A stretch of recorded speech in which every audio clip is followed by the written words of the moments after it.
Dawn has broken in a peaceful part of Warwickshire, and a group of country lovers are awakening. And some of them have brought their playthings along. He who dies with the most toys wins? It looks like it's going to be anything but a quiet weekend in the country. These aren't Tonka toys, this is serious hardware. What on earth is going on?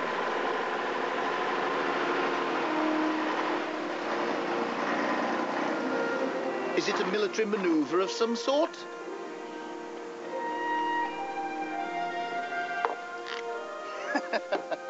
Hello there, this is what you want for the M25 on a busy morning. We thought we'd get you away from all these glossy £1,000,000 supercars and bring you down to earth. Or I should say down to mud, because this is a meeting of the All-Wheel Drive Club where a lot of eccentrics, some people might call them fruitcakes, spend the entire weekend getting stuck in the mud. Clarkson had loved this. I'm off to destroy something.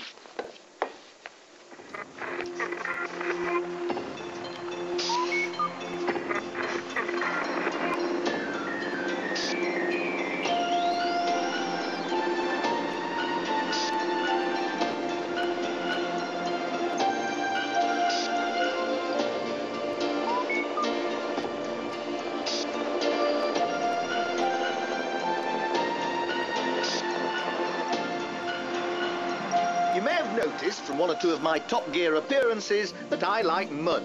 I've wallowed in it all over the world, but I've never seen anything like this.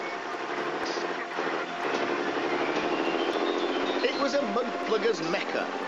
This particular variety had the consistency of hospital porridge. The whole affair was a weekend's playing by members of the All-Wheel Drive Club who descended on this Midland quarry from all over the country. As well as slithering about in the mud, the members spent their time in all manner of contraptions attempting the impossible. This 12-ton monster is a 1953 Scammell Explorer. I like the trucks, I like driving the trucks, which is nice, you know, so we know if it came to a real situation and they are usable vehicles, we know what they'll do. It gives us a chance to find out, really. And as long as there's plenty of other vehicles to pull you out, you don't mind. It makes it all right then. Anyway, it was a bit of a struggle in there and you eventually got out. Will you be going back in again? Oh, yeah. Yeah. They call that my hole, Mick's hole. I'm afraid I regularly get stuck in that one. If you do get stuck, it's nice to know there's always something bigger to pull you out. This object is a 6-wheel drive American Gamma Goat that bends in the middle in every direction. And this is a 1957 Bedford RL with an amazing flexible chassis. There's no timed competition here, and you bring along anything from a little Suzuki upwards. Was this AEC meant to do things like that? Not to such extremes, but basically it's designed to go cross-country and road use. You look as though you're quite used to driving it in these conditions. Well, when I was in the army, this was actually my last unit, and unbeknown to me, my brother got involved in this and said, come and look what I've bought. And when I came down to have a look, it had this AEC Militant, and I recognised the registration number, and that's when I used to drive my old unit.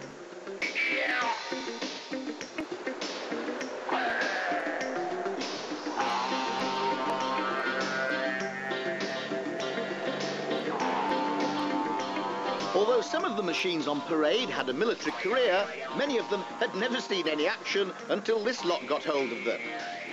But this is very much a family affair and, most refreshingly, free from rules and regulations.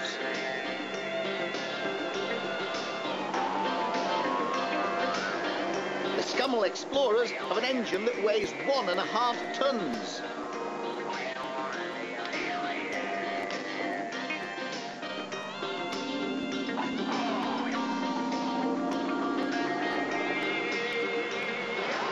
After 2 days of grovelling around in the mud here at Avon Dasset, you wouldn't think there's a lot else to do, but for a very select few, there's a car wash with a difference.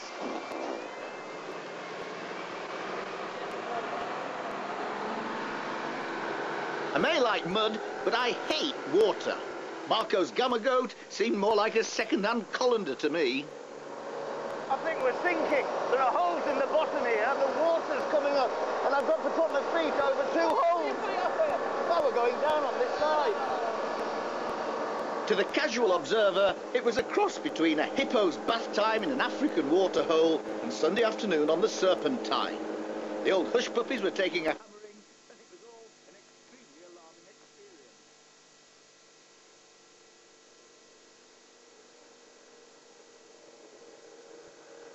I thought terra firma was called for, possibly my chance to get my hands on something safer.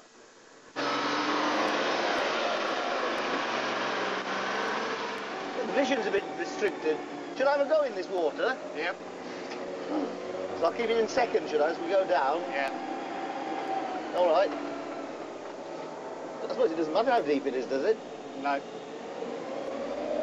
Just you leave the wheels running and use the sticks. Oh, that's steering with the Slowing jet. the jet on the right-hand side. And they're both powering at the same time, aren't they? Yeah. But you're slowing the water down going out of the right-hand one, so it'll turn you. So we're nearly spinning here. The Rolls-Royce engined Alvis Stalwart was designed as a high-mobility troop carrier and was great fun to drive. Or should I say sail.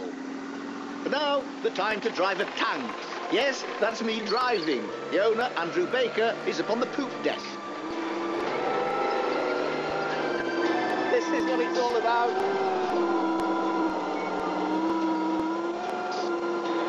It's actually an Abbott self-propelled gun. I asked Andrew if it was a problem owning such a thing. Not since I stopped parking it on my neighbour's lawn, he said.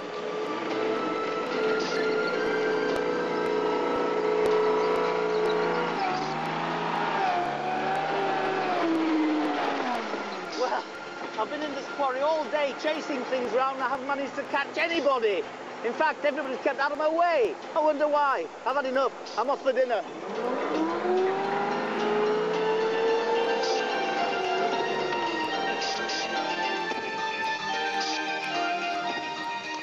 Top Gear, as I'm sure you know, is a slick and professional programme. We simply get... Okay. Good evening, may I take your order, please? Give me 5 seconds and then do it, all right? Good evening, may I take your order, please?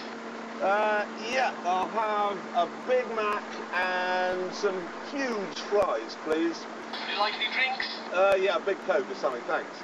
Now that's pretty much... McDonald's Cola, £3.28, Christmas on, please. Dennis, guys taking it.